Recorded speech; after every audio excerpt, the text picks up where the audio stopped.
वो जो आपने लास्ट में लिखी हुई इक्वेशन बोली, क्या बोलते थे? Differential equation of SHM. Simple है। Acceleration defined as acceleration is क्या लिखा है डेफिनेशन क्या लिखा है?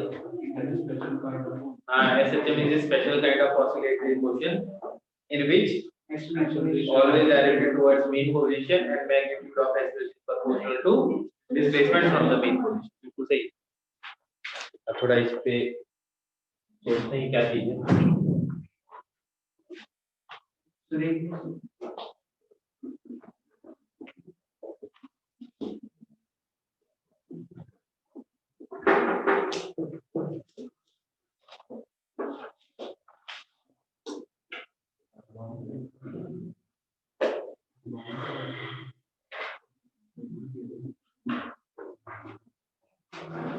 देखो कोई इक्वेशन है, मान लो x is equal to sin omega t। इसका एक बार डिफरेंशिएशन करो, क्या आएगा? dx by dt क्या आएगा? cos ओमेगा t और साथ में ओमेगा आएगा। एक बार और डिफरेंशिएशन करो, क्या आएगा?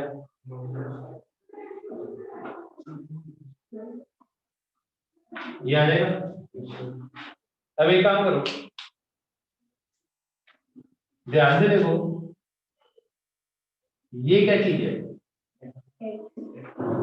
x के बराबर है।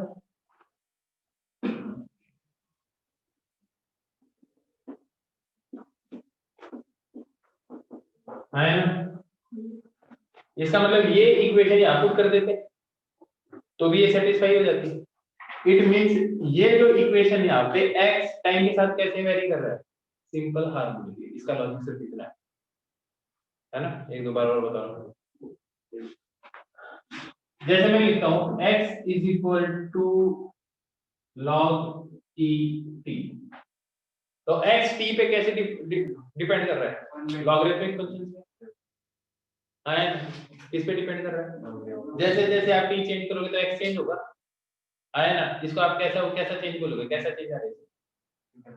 लॉगरिथमिक चेंज आ रहा है। x equal to t square, इसमें x की वैल्यू t के साथ कैसे चेंज हो रही है? स्क्वायर क्यूब कर दोगे क्या हो जाएगा? तो यहाँ पे भी x किसी ना किसी चीज पे t पे डिपेंड कर रहा है। ये एक स्पेशल काइंड ऐसा होता है कि जब x और t इस कंडीशन को सेटिस्फाई करती है, मतलब एक का चेंज दूसरे के रिस्पेक्ट में हो रहा है और वो इस कंडीशन को सेटिस्फाई कर रहा है, तो मैं ऐसे बोल सकता हूँ x is changing simple harmonically with time. है ना? क्या बोल सकता हूँ? x is changing simple harmonic. तो ये जो सिंपल हार्मोनिक है ना, ये एक नेचर है कि एक वेरिएबल दूसरे के रिस्पेक्ट में चेंज हो रहा है इस तरीके से, जो इस इक्वेशन को सेटिस्फाई कर रहा है। क्या ये बात समझ में आ रही है? अब मैं इसको ऐसे भी लिख सकता हूँ d2u upon dx square plus omega square u equal to 0। अब मैं कहता हूँ u तो अपने पास है पोटेंशियल एनर्जी और x क्या है? पोजीशन। तो मैं क्या बोलूंगा? Potential energy simple harmonically change हो रही है किसके साथ के रिस्पेक्ट में? पोजीशन के रिस्पेक्ट में। आया ना? अब पोटेंशियल एनर्जी कैसे चेंज हो रही है? कैसे? Simple harmonic. अब मैं कह देता हूँ कि काइनेटिक एनर्जी, यहाँ पे काइनेटिक एनर्जी लिखी, यहाँ काइनेटिक एनर्जी लिखी और यहाँ पे हमने पोटेंशियल एनर्जी लिखी। अब काइनेटिक एनर्जी कैसे वेरी कर रही है? अब तुम सिंपल हार्मोनिक का मतलब समझ रहे हो क्या है? लेकिन इस केस में ये जो पार्टिकल है ना वो मूव कर रहा है, तो मोशन हो रहा है, तो सिंपल हार्मोनिक मोशन बोलते हैं। It means simple harmonic is a broader term. आया? एक ऐसी सिचुएशन मिलती है जहाँ पे पोजीशन और टाइम के बीच में रिलेशन जो है वो इस इक्वेशन को सेटिस्फाई करता है, इसलिए इसको क्या बोलते हैं? अब कुछ बात समझ सिंपल हार्मोनिक मोशन क्या है? आया? बात समझ में? कोई स्पेशल चीज नहीं है, मैथमेटिकल एक फंक्शन ऐसा था, उसको ये इक्वेशन क्या कर रही है? सेटिस्फाई कर रही है। आया ना? तो ये इस टाइप के मोशन को हमने क्या बोल दिया, सिंपल हार्मोनिक मोशन। अब समझ में आ गई है? तो ये ऑसिलेटरी मोशन आया ना, लेकिन हर ऑसिलेटरी मोशन इस इक्वेशन को सेटिस्फाई नहीं कर सकता। तो हर एक ऑसिलेटरी मोशन अगर इस इक्वेशन को सेटिस्फाई नहीं करेगा तो हर ऑसिलेटरी मोशन क्या सिंपल हार्मोनिक मोशन है, लेकिन हर सिंपल हार्मोनिक मोशन क्या है, क्या तुम्हें मेरी बात समझ? ये बात अब समझ में आ गया? एसएचएम का मतलब क्या है? एसएचएम का मतलब क्या है? ये तो समझ में आ गया ना। एस एच सिंपल हार्मोनिक का मतलब समझ में आ गया, जो इस इक्वेशन को साथ डिपेंडेंस बताइए एक वेरिएबल का दूसरे वेरिएबल के साथ चेंज, उसको सिंपल हार्मोनिक वेरिएशन बोलते हैं। Potential energy changing simple harmonic unit kinetic energy. हाँ, इस इक्वेशन को जो यार कोई भी दो वेरिएबल एक दूसरे से रिलेटेड और जो इस इक्वेशन को सेटिस्फाई करता है, इट मींस एक वेरिएबल दूसरे के रिस्पेक्ट में सिंपल हार्मोनिक की वेरी करना है, जैसे क्या है अब समझ में आ गया? अभी ठहर जाओ, अभी स्टोर पे बहुत सारी चीजें तो शुरुआत है, अभी तो सिर्फ मैंने ये बताया सिंपल हार्मोनिक का मतलब क्या है। सही बात है एकदम, ये बात भी समझ में आ जाए तो कौन सी कम है।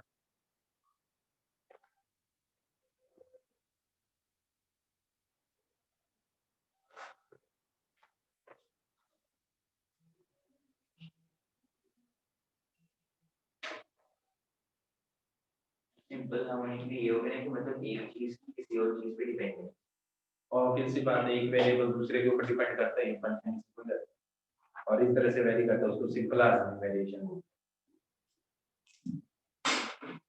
तो ये डेरिवेशन टाइप हो गया मतलब। हैं। डेरिवेशन क्या होता है? डिपेंडेंस होगी एक दूसरे को। Derivation is something different.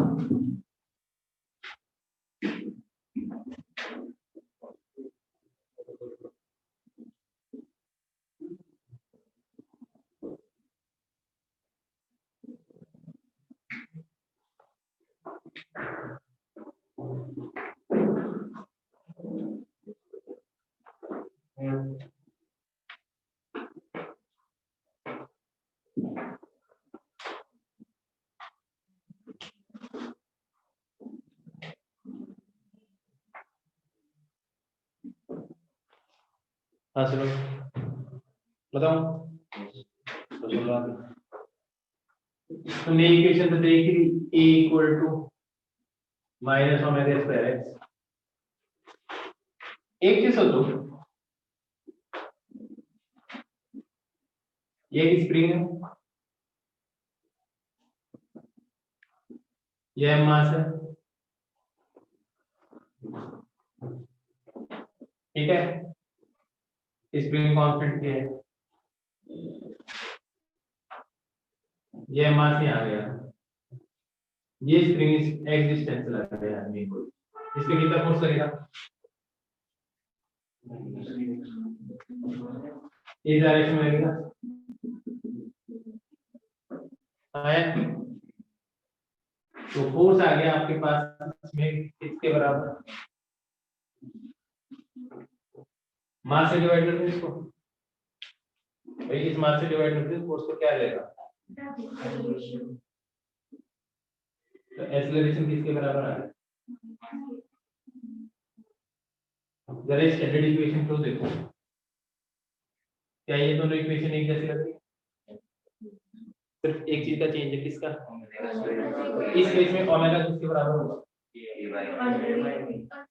तो ओमेगा किसके बराबर आ जाएगा, रूट ए बाय एम, है ना। अभी सिर्फ इतनी बातें समझ, अगर मैंने इसको यहाँ पे हिट किया तो इसकी वेलोसिटी v करूँ और मान लो ये मैक्सिमम दूरी यहाँ तक जाता है, तो ये वाली डिस्टेंस क्या कहलाएगी, मैक्सिमम दूरी, एम्पलीट्यूड। तो एम्पलीट्यूड पे पहुंचा होगा तो इस टाइम पे वेलोसिटी क्या होगी, अगर वेलोसिटी जीरो नहीं तो और आगे जाएगा, तो तुम्हारे हिसाब से इसकी मैक्सिमम वेलोसिटी क्या होगी, मेन पोजीशन पे नहीं, मेन पोजीशन पे यार ऑब्वियस सी बात है, जब इधर से मान लो इधर आ रहा है वेलोसिटी यहाँ मैक्सिमम होगी, इसके आगे जाएगा तब तो एक्सीलरेशन इधर हो जाएगा, फिर तो स्पीड कम होगी ना, तो मैक्सिमम स्पीड कब होगी, मेन पोजीशन। इस इक्वेशन को देखो ध्यान से, इस इक्वेशन को मैं ऐसे लिख सकता हूँ v dv by dx a को माइनस ओमेगा स्क्वायर x आया ना, तो v dv इसके बराबर आ गया minus omega square x into dx आया ना। दोनों साइड को मैं क्या कर दूं, इंटीग्रेट कर दूं, ये चीज क्या आ जाती है v square by 2 should be equal to omega square x square by 2 plus कोई constant of integration, indefinite integration करते थे कांस्टेंट आ ही जाता है हमेशा, है ना।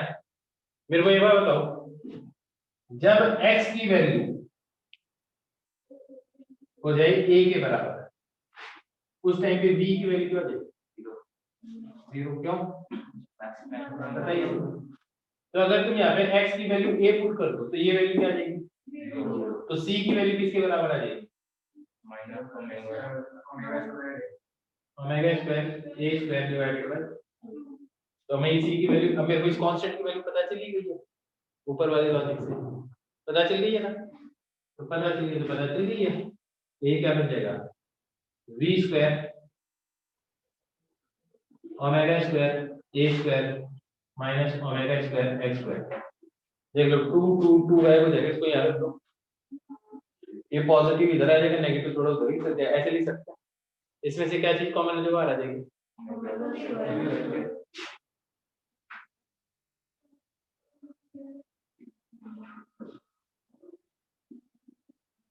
ऐसा आ जाएगा। इसको यूं कर दूं, इसको ऐसे लिख सकता हूं,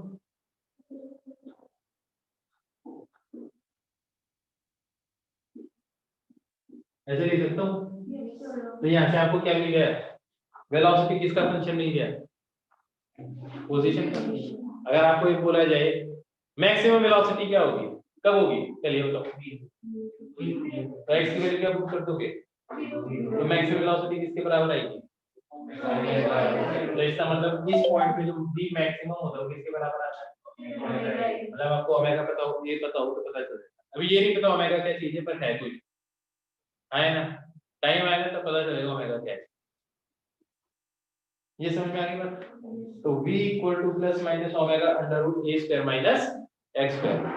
इसी इक्वेशन पे मैं दूसरे तरीके से भी पहुंच सकता हूं, मान लो ये चीज नहीं है, ये पहुंच जाए दूरी दूरी यहाँ पे, तो इस पॉइंट पे काइनेटिक एनर्जी क्या होगी, 0, और पोटेंशियल एनर्जी कितनी होगी, आपके a स्क्वायर, तो टोटल एनर्जी किसके बराबर होगी, तो यहाँ लिख देता हूं मैं, टोटल एनर्जी किसके बराबर होती है, kinetic energy plus potential energy. इस केस में एक ही फोर्स लग रहा है, स्प्रिंग फोर्स कैसा है, तो टोटल मैकेनिकल एनर्जी क्या रहनी चाहिए, तो इन दोनों का सम 10 रहना है। टोटल एनर्जी किसके बराबर है, अभी आपने बताई थी, आपके a स्क्वायर। अगर ये यहाँ से h दूरी पे है, इस टाइम पे इसकी वेलोसिटी में भी मानो, तो इस टाइम पे काइनेटिक एनर्जी क्या हो जाएगी, पोटेंशियल एनर्जी कितनी हो जाएगी, बिल्कुल हाफ के 2 2 2 किल ईच अदर, आया ना, ये चीज इधर आ जाएगी, m नीचे चला जाएगा। ध्यान से देखो क्या v स्क्वायर इसके बराबर आएगा क्या,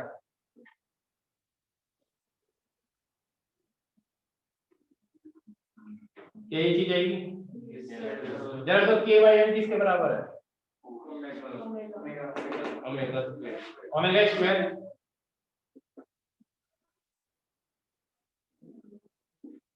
तो v किसके बराबर आ गया, क्या सेम इक्वेशन आ गई, आया ना।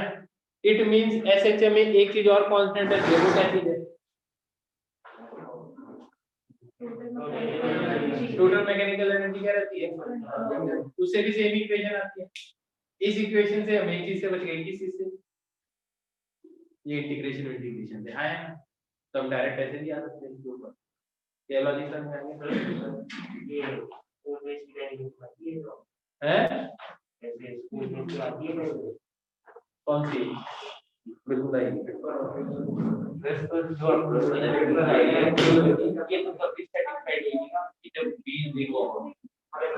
ऑब्वियस सी बात है, तो स्प्रिंग के लगा के उधर कम आ गई, v 0 ही होगा एक्चुअली पोजीशन पे, जब वेलोसिटी 0 होगी तभी तो मैक्सिमम दूरी पे होगा। हाँ भाई इधर ध्यान सुन लो पहले, ये इक्वेशन क्या बता रही है आपको? वेलोसिटी किसका फंक्शन है? x क्या चीज है? पोजीशन है। तो यहाँ पे क्या लिखोगे? This equation gives velocity as a function of position.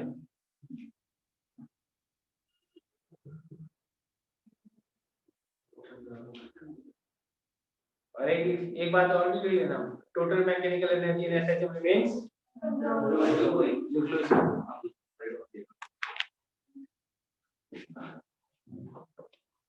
बात करने में टाइम वेस्ट करो ना, सीधा बारे में सोचो ना, एक चैप्टर ऐसा है, हर चैप्टर में एप्लीकेशन आप किसी तरह भी कर सकते, चाहे फ्लूइड हो, इलेक्ट्रोस्टैटिक्स हो, मैग्नेटिज्म हो, जितने चैप्टर है हर चैप्टर में इसकी एप्लीकेशन।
वो किया तुमने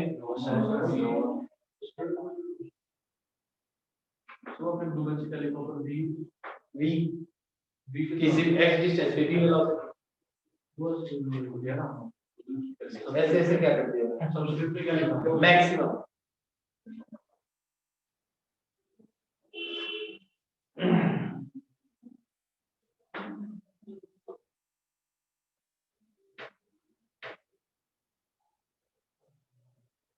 जब किसी चीज की डेफिनेशन स्पेलिंग नहीं आती ना, तो ऐसे लिख देते हैं। हम क्या डॉक्टरी लिखते हैं, डॉक्टरी तो ऐसे लिखते हैं, स्पेलिंग उनको भी कहाँ आती है? पहला और बीच का अक्षर देख के लास्ट का कुछ आइडिया लगा के मेडिकल वाले दवाई बताते हैं। अपने को देख तो अपने को क्या पता चलता है क्या नाम लिखता, पता चलता है क्या? बस तो इतनी हार्ड स्पेलिंग होती है दवाइयों की भी, तो उनको भी नहीं आती।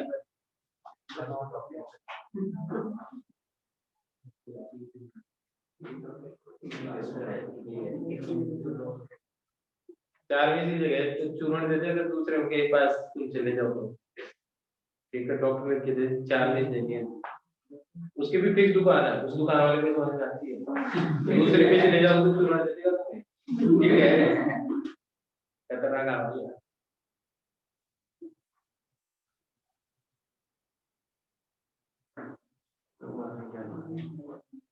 इतना भी नहीं समझ, ऐसा नहीं, इतना भी नहीं समझ बोल क्या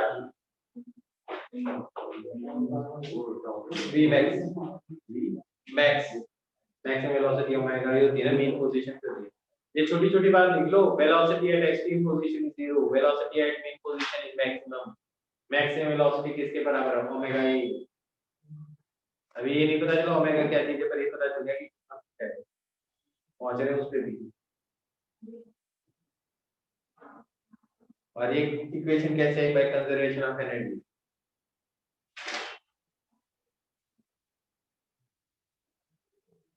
बेटा तुम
जीरो कैसे बचाएंगे?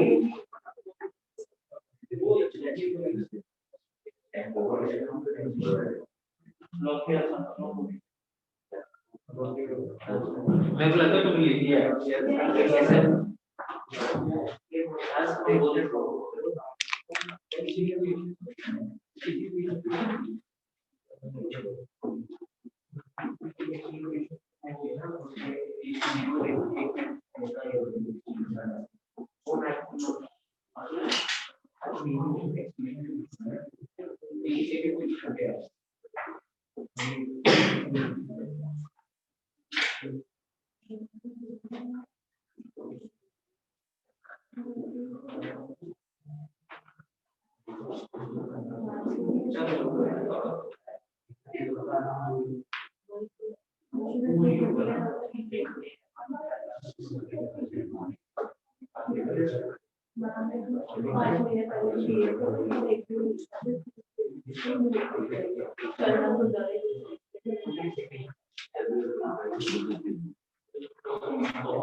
ये मास है, ठीक है। मैं रेडी करके बता रहा हूँ। ये मेन पोजीशन है, ठीक है। मेन पोजीशन है। टाइम पीरियड क्या होता है एसएसएम के अंदर? टाइम पीरियड क्या होता है? चलो एक ऑसिलेशन का होता है एक टाइम कितनी बार एक सेकंड में कितनी बार वो तो फ्रीक्वेंसी होगी। मैंने बोला व्हाट इज वन ऑसिलेशन? 1 बाय ये बात बताओ, ये यहाँ से आ गया और यहाँ से आ गया, क्या एक ऑसिलेशन हो गया? बिल्कुल नहीं।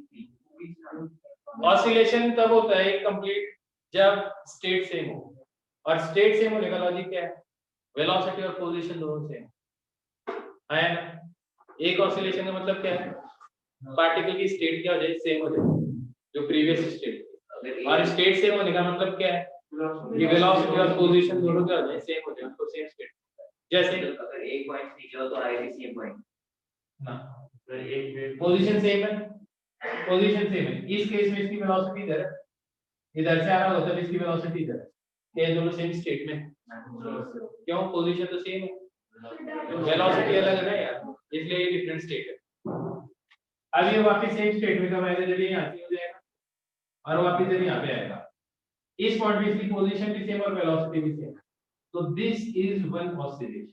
क्या बात समझ में आ रहा है? क्या बात समझ में आ रही है? और एक ऑसिलेशन करने में जो टाइम लगता है उसे टाइम पीरियड बोलते हैं। जैसे अभी बताओ मेरे को, क्या ये एक ऑसिलेशन है?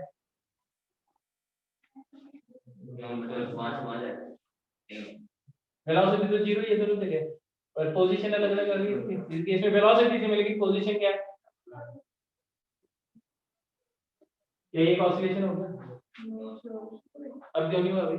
इस केस में वेलोसिटी भी जीरो और पोजीशन भी सेम है, अब तो सेम स्टेट आई गई है यार, दोनों चीजें सेम करनी है, वेलोसिटी भी सेम करनी है और पोजीशन भी सेम करनी है, उसको बोलते हैं सेम स्टेट। अब आगे बात समझ, बोल भाई क्या कंफ्यूजन है। मान लो पार्टिकल यहाँ से स्टार्ट हुआ, यहाँ से आ गया, यहाँ से आ गया, क्या एक ऑसिलेशन है? तुम यार ऐसे पगले लोग हो गए, तुम ये बात नहीं समझ।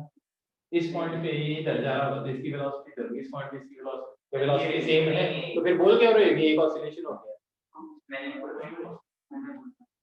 तुम थोड़ी बोल रहे हो, तुम्हारे बोल बोल रहे हो। मैंने बोला कि वेलोसिटी ये अभी एक ऑसिलेशन हो गया आया ना। अब ध्यान से सुनना जो मैं बात करूं, क्योंकि सिमेट्रिक है पूरी सिचुएशन। यहाँ से यहाँ जाने में अगर मान लो 1 सेकंड लगता है, तो यहाँ से यहाँ जाने में, यहाँ से यहाँ जाने में कितना टाइम लगेगा? तो इसका टाइम पीरियड क्या होगा? 4 सेकंड हो गए। यहाँ से यहाँ जाने में 1 सेकंड, 1 सेकंड, 1 सेकंड, 4 सेकंड हो गए। यहाँ से यहाँ जाने में 3 सेकंड लग रहा है, टाइम पीरियड क्या हो जाएगा? 6 सेकंड हो गए। ये लॉजिक समझ में? अब तो ध्यान से,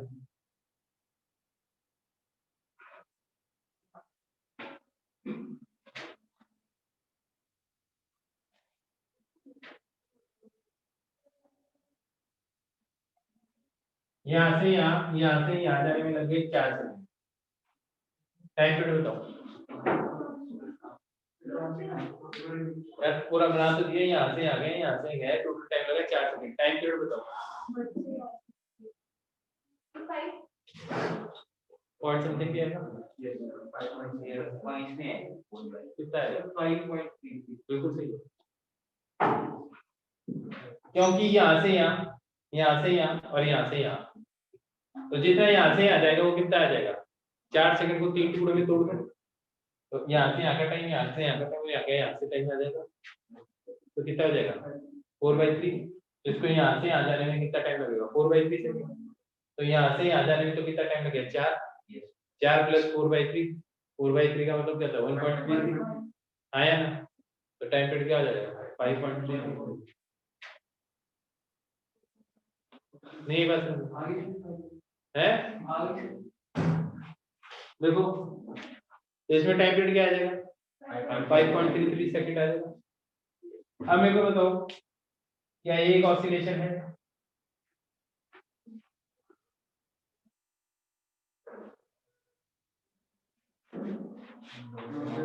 एक से ज्यादा, एक से कम है? एक से ज्यादा आया। अब बता दो एक ऑसिलेशन समझ में आया? क्या होता है एक ऑसिलेशन? सेम स्टेट में पहुंचने के लिए जो अब स्टेट का मतलब समझ में आएगा? स्टेट का मतलब क्या होता है? वेलोसिटी और पोजीशन क्या हो जाए सेम, ठीक है। टाइम पीरियड समझ में आ गया? क्या होता है time period? Time required to complete one oscillation is time period. ऐसी तरह भी लागू बात। अब फ्रीक्वेंसी क्या चीज होती है? 1 सेकंड में कितने ऑसिलेशन होते हैं? अब ध्यान से समझना। मान लो ये जो पार्टिकल है, ये जो पार्टिकल है वो यहाँ से यहाँ जाता है ½ सेकंड में, तो यहाँ से यहाँ जाता है 0.25 सेकंड में, है ना? तो 1 सेकंड में कितने ऑसिलेशन देंगे? 1, क्योंकि टाइम पीरियड नहीं आ रहा है यार। 0.25 0.25 0.25 0.25 हो गया 1 सेकंड। तो फ्रीक्वेंसी क्या आ जाएगी? 1। अगर मान लो यहाँ से यहाँ जाने में इसको लग रहा है टाइम 0.125 सेकंड, टाइम पीरियड बताओ पहले। 0.5 सेकंड। तो आधे सेकंड में एक ऑसिलेशन हो रहा है, तो 1 सेकंड में कितने ऑसिलेशन हो गए? तो फ्रीक्वेंसी कितनी आ जाएगी? 2 आया ना? यहाँ से यहाँ जाने में इसको टाइम लग रहा है, मान लो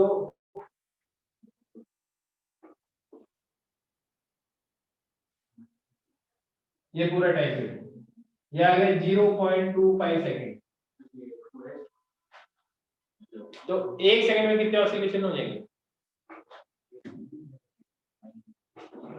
4 यार। 0.25 सेकंड में 1 हो गया, तो 0.5 सेकंड में 2 हो गए, 0.75 में 3 हो गए, और 1 में कितने हो गए, 4 हो गए।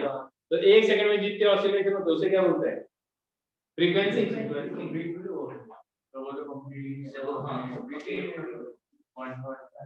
ये दिखाई देगा, अब ठीक है, आया ना। अब मेरे को ये बताओ, ये यहाँ से यहाँ जाने में टाइम लग रहा है 0.1 सेकंड। फ्रीक्वेंसी बताओ 10, क्यों 1 सेकंड में कितने ऑसिलेशन हो रहा है 10, तो फ्रीक्वेंसी क्या होगी। तो एक सिंपल चीज है, फ्रीक्वेंसी 1/t के बराबर है। पुट करके देखो, 10 ही आ गया, और इसकी यूनिट होती है हर्ट्ज। यूनिट क्या होती है, हर्ट्ज। अब तुम्हें किस किस की डेफिनेशन लिखनी है, time period, what is one oscillation, what is same phase, same state, आया ना। और क्या लिखोगे, फ्रीक्वेंसी, बस समझ में आ गया ना, अच्छी तरह से फील आ गई ना, बस ठीक है।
एक बंदा किसी क्लियर है, दूसरा उसकी क्लियर है।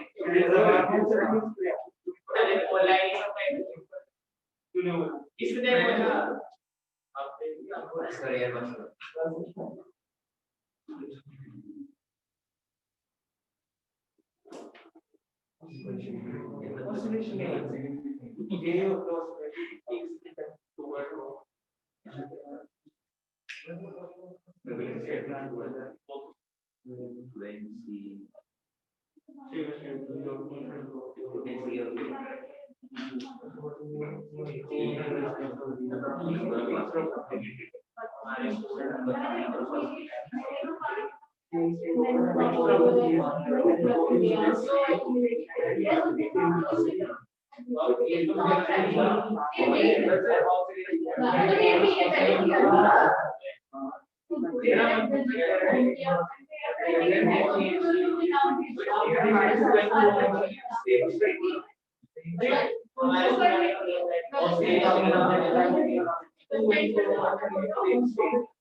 हाँ भाई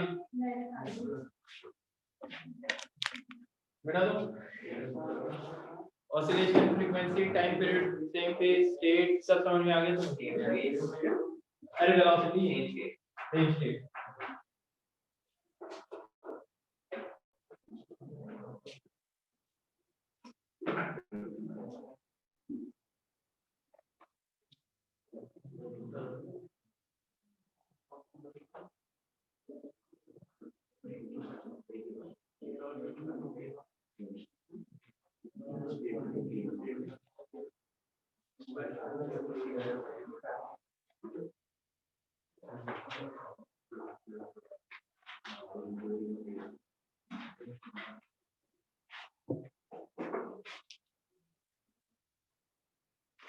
याद है समझ में आ गया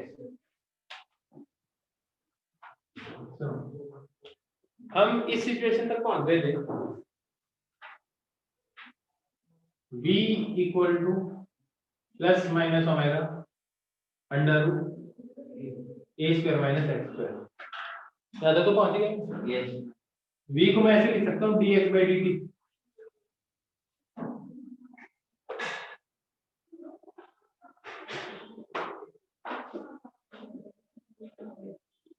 अब देखो इससे मैं दो इक्वेशन लिख सकता हूँ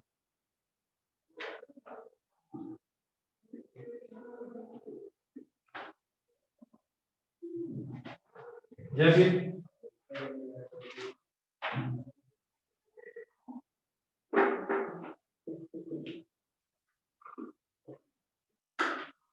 क्योंकि एक बार प्लस वाले साइन के साथ एक बार माइनस वाले साइन के साथ कोई प्रॉब्लम दो इक्वेशन बदल सकते हैं प्लस माइनस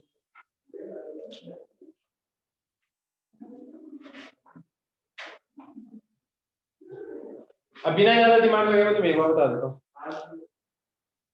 दिमाग ये लगाओ इसका जो इंटीग्रेशन होता है ना वो होता है sin inverse x by plus में पढ़ लो क्या होता है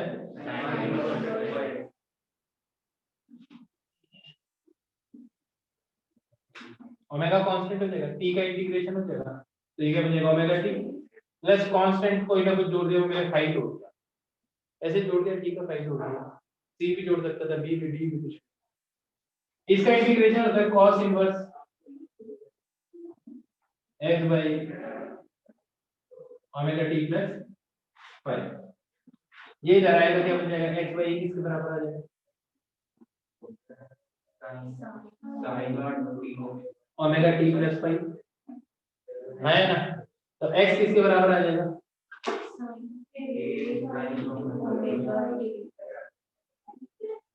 है ना ऐसे सिमिलरली यहाँ पे x किसके बराबर आ जाएगा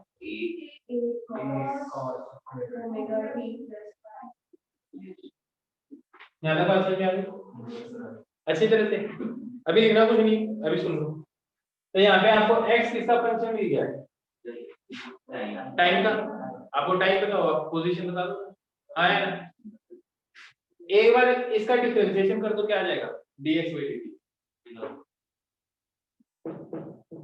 वेलोसिटी आ जाएगी किसके बराबर आ जाएगी ये साइन का डिफरेंशिएशन क्या होगा cos omega t plus phi और इसके डिफरेंशिएशन से मल्टीप्लाई ओमेगा तो v किसके बराबर आ जाएगा omega a cos plus phi क्या कोई प्रॉब्लम नहीं आता तो ये velocity as a function of time पहले क्या निकाला था velocity as a function of position आया अब एक चीज सुनो ध्यान से, ये कैसा फंक्शन है?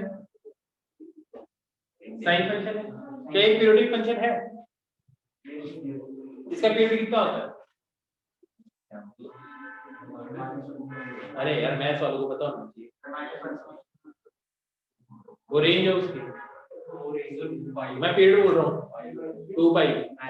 2 पाई के बाद में अपने आप को रिपीट करता है, तो वैसे कैसे पूछ रहा हूँ, जो sin 60 डिग्री की वैल्यू होगी वही sin 60 प्लस 2 पाई की वैल्यू, वही sin और 2 पाई जोड़ दो तो भी वही वैल्यू आएगी, और 2 पाई जोड़ दो तो भी वही वैल्यू आएगी। इट मींस इसका पीरियड क्या है? आया ना? तो मतलब इस 2 पाई के बाद में अपने आप को रिपीट करता है, इसी को इसका पीरियड बोलते हैं। आया ना? क्या बात समझ में आई? मैंने क्या कहा, sin 60 डिग्री की क्या वैल्यू आती है?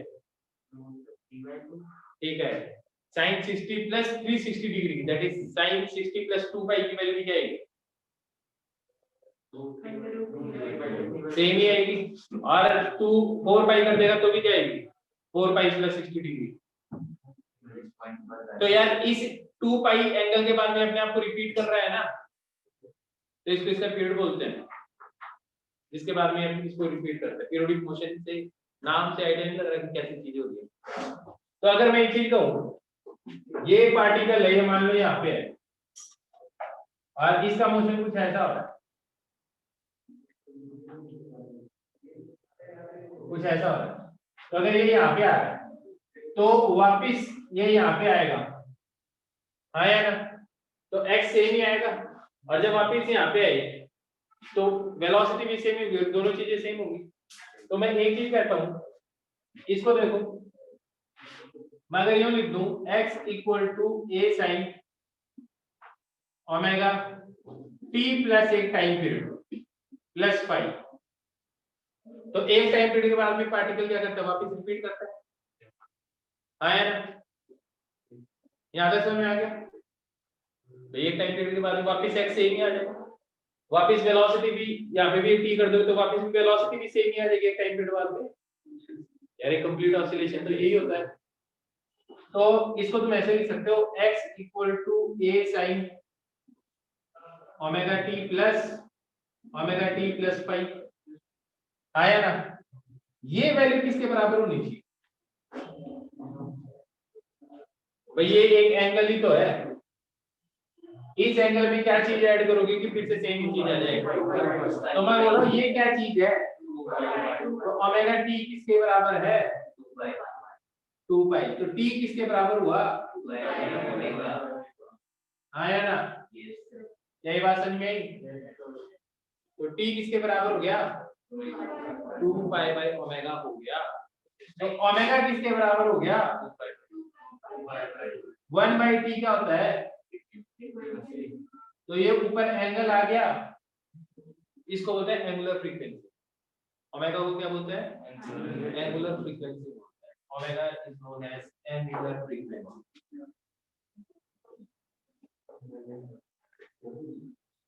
एंगुलर फ्रीक्वेंसी बात समझ में आई या नहीं? क्या बोलते हैं इसको?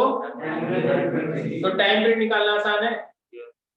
कैसे निकालना है? 2 pi under root 2 pi by omega लिख सकते हैं आराम से, इतना लिख सकते हो, इतना लिखो फिर आगे समझाता हूं।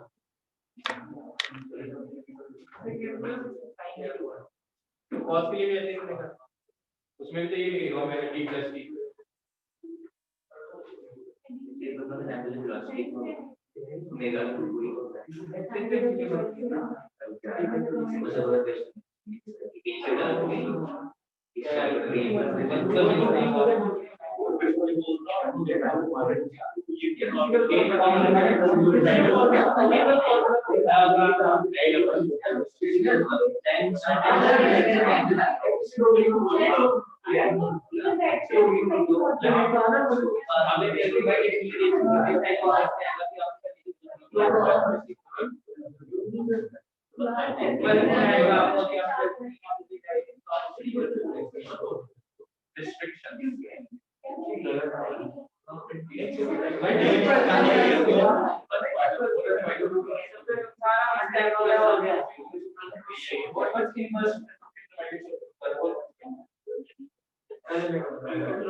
अपनी गाड़ी छोटी है और ये एक काटा हुआ है एक काटा इसी तरह पूरी तरह काटा हुआ है इसका अब मैं इसका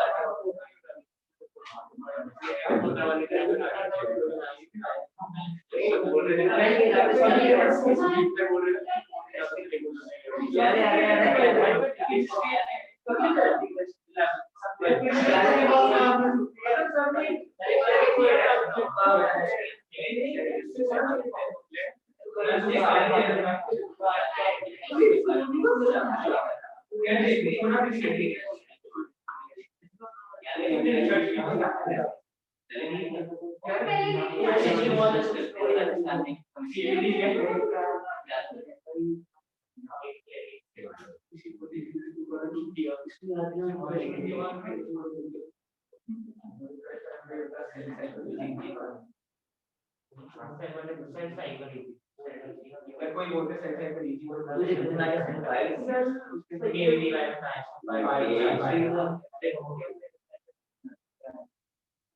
बोलते हैं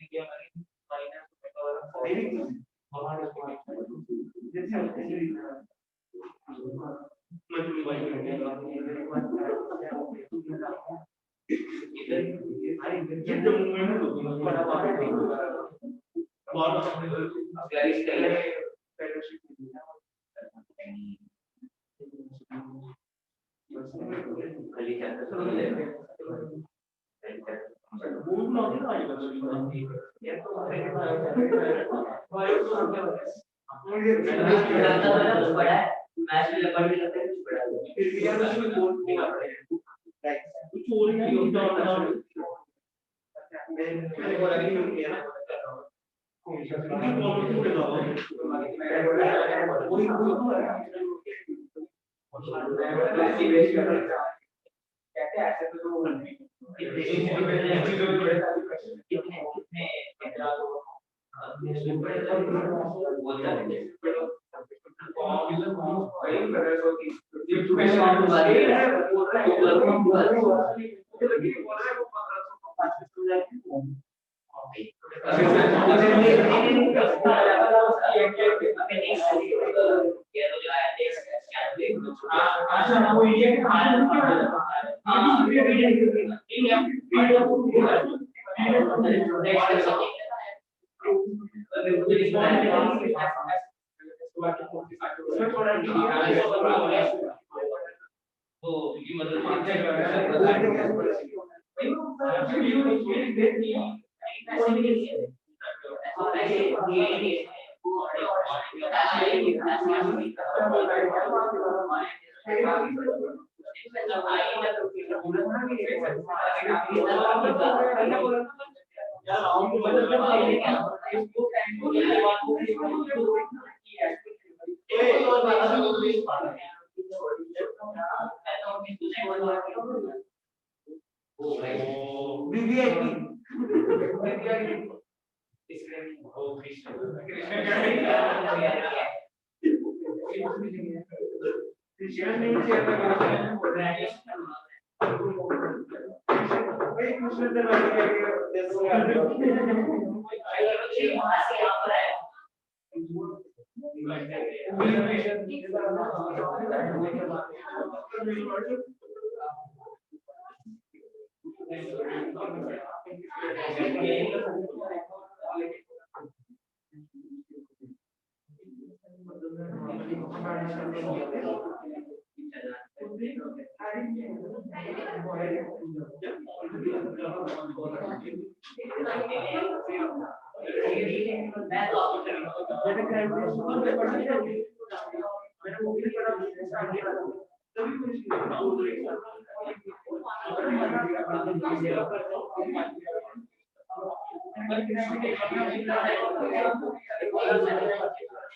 सारे काम छोड़ के हमको नोटिस करो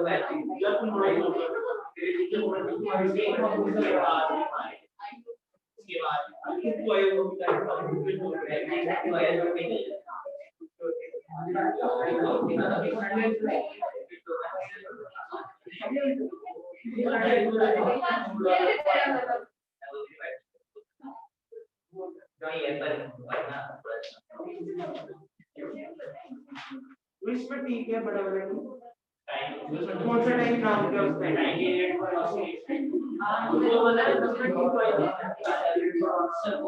इस पर्टिकुलर नाम होता है सर बोले टाइम कौन सा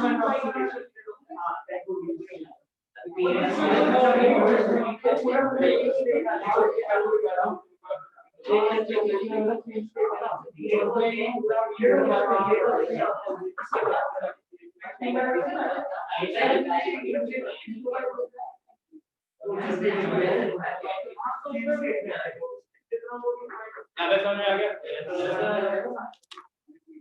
कोई प्रॉब्लम किसी को? ये वाला रिपीट कर रहे हैं अरे ये रिपीट कर रहे हैं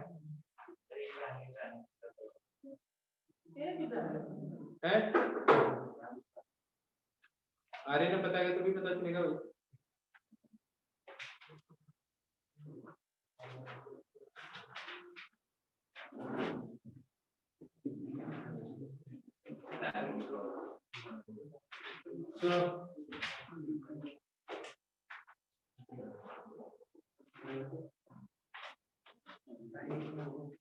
तो एक फॉर्मूला तुम समझ गए time period equal to 2 pi by omega है ना।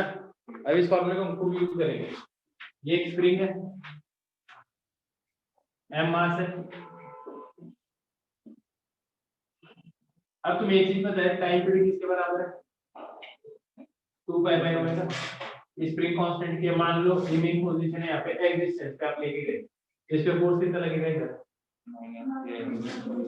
माइनस के एक्सेलरेशन क्या आ जाएगा m से डिवाइड कर दो तो क्या आ जाएगा एक्सेलरेशन आ जाएगा। तो a किसके बराबर आ जाएगा minus k by m into standard equation के साथ कंपेयर करो तो ओमेगा की वैल्यू कितनी आ गई। तो टाइम पीरियड किसके बराबर है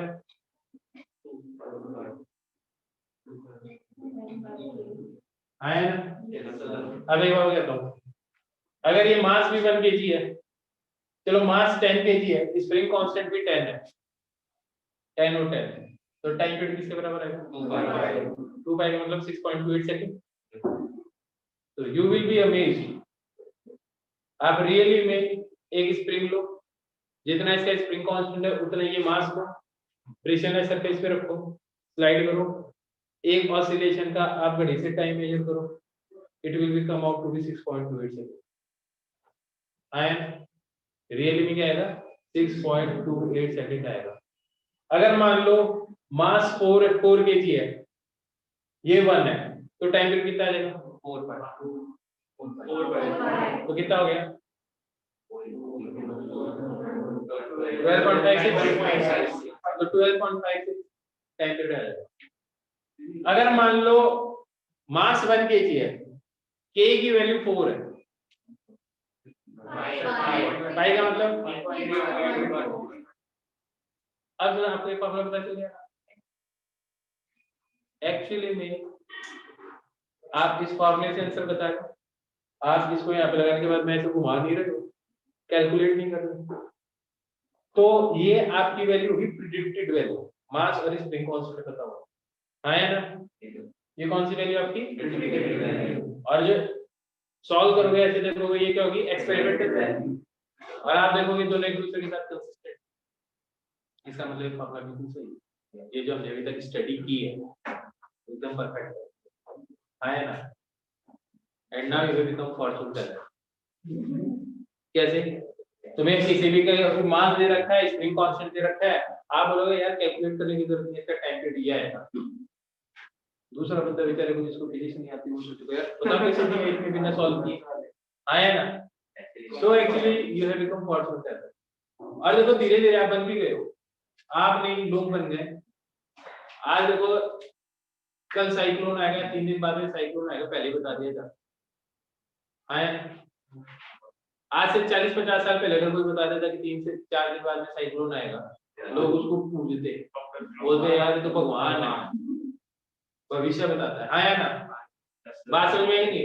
आज आप इतने हैबिचुअल हो गए इस चीज के लिए कि आपको ये चीज फील ही नहीं होती यार ये चीज हमने पहले से प्रिडिक्ट कर दी है, and this is based on science. बारिश होगी, आज धूप है, लिखा है कल बारिश होगी, कल तुम्हें लगता है बस पता चल जाता है यार बारिश होगी, जब भी धूप निकली हुई थी आज, तो कैसे पता चला कि बारिश होगी? इट मींस वो भी ऐसे ही स्टडी करते हैं, कुछ फॉर्मूलेज बनते होंगे, कंडीशंस देखते होंगे, ये कंडीशंस होगी तो ये चीज होनी चाहिए, आया ना, इसी को स्टडी बोलते हैं, बात समझ में आएगी? तो धीरे धीरे हम एक्चुअली जो साइंस कर रही है, तो आज से जो 20-30 साल पहले जो ऋषि मुनि क्या करते थे, 100 साल पहले, 200 साल पहले, वो आजकल गूगल करता है। गूगल सिर्फ आपको इंफॉर्मेशन पास ऑन करता है, बात तो लोग जो मेट्रोलॉजिकल डिपार्टमेंट में है वो करते हैं, जो साइंटिस्ट है वो करते हैं, बेसिस तो उन्होंने ही बनाया है चीजों का, तो क्या मेरी बात समझ में आ रही है?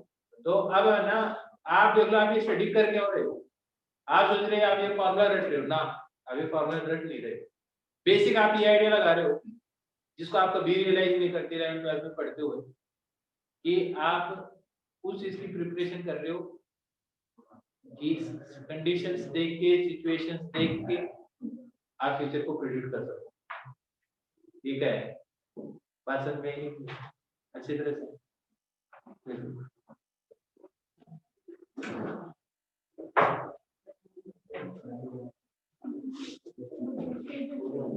तो टाइम पीरियड निकालने का तरीका समझेंगे,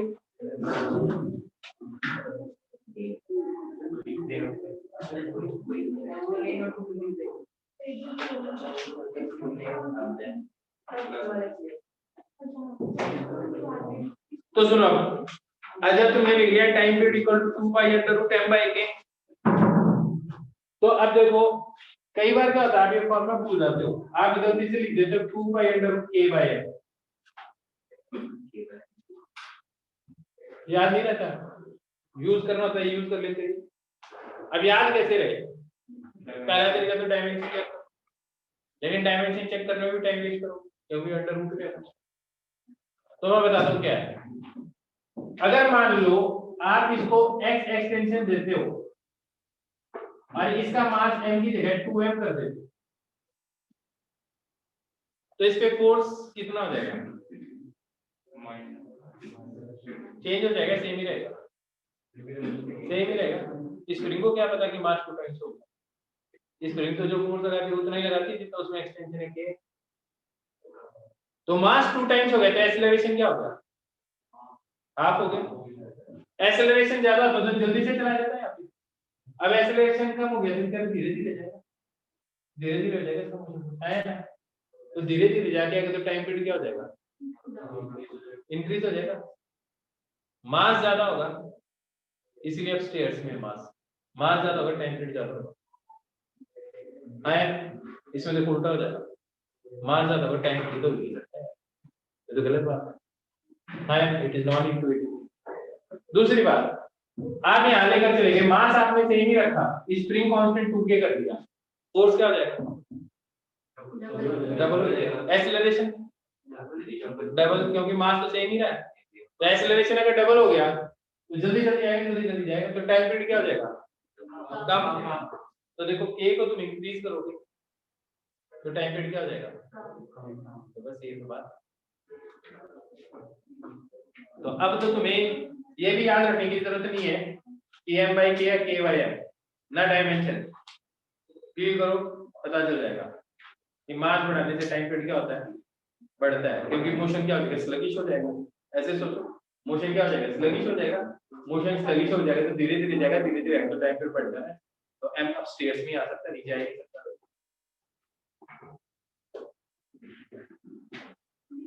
देखो steps to determine time period in SHM. Steps to determine time period in SHM. Step 1. पहला स्टेप है locate the equilibrium position. Locate the equilibrium position. Locate the equilibrium position. Locate the equilibrium position. Step 2. Slightly displace the particle from each position. Slightly displace the particle from each position. Slightly displace the particle from each position. Equilibrium position, mean position एक ही बात है. Slightly displace the particle from each position. Step 3.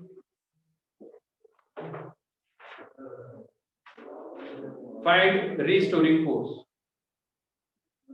Step 3. Find restoring force and corresponding acceleration. Find restoring force and corresponding acceleration.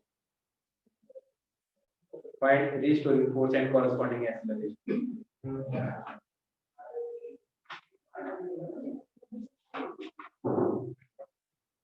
Step 4. Compare this acceleration with standard equation of SHM.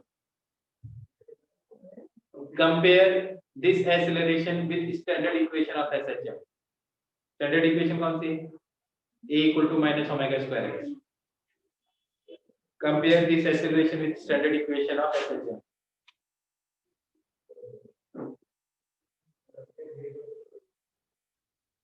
Next, find angular frequency. Find angular frequency.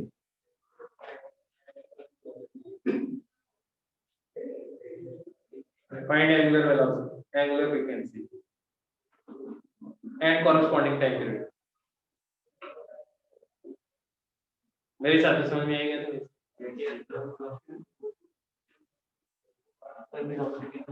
कुछ नहीं करना velocity, ये time period निकालने का तरीका होगा। ये बात समझ में? ब्रेक के बाद में क्लास शुरू करेंगे। जब क्लास शुरू करेंगे तो इसके आगे बढ़ाएंगे। आज के 2 लेक्चर, कल के 2 लेक्चर एकदम बढ़िया तरीके से SHM कंप्लीट होगा। क्यों बेटा पढ़ क्यों रहा है? दोबारा क्यों पढ़ना है? दोबारा नहीं पढ़ना।